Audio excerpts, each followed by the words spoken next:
Welcome to the Slop Farm. Enjoy the video.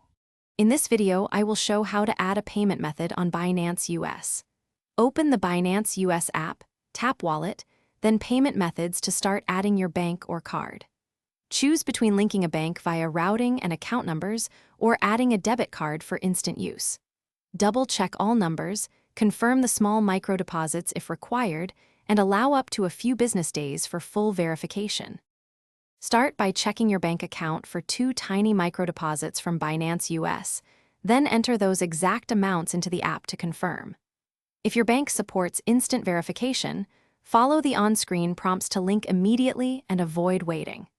If verification stalls, have a recent bank statement or photo ID ready to upload through the app to satisfy compliance and speed up approval.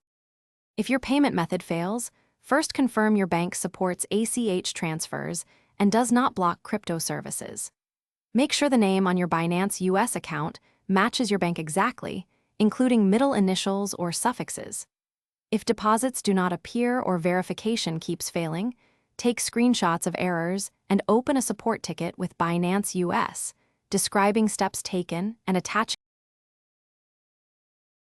Thanks for watching. Consider subscribing if we helped you today.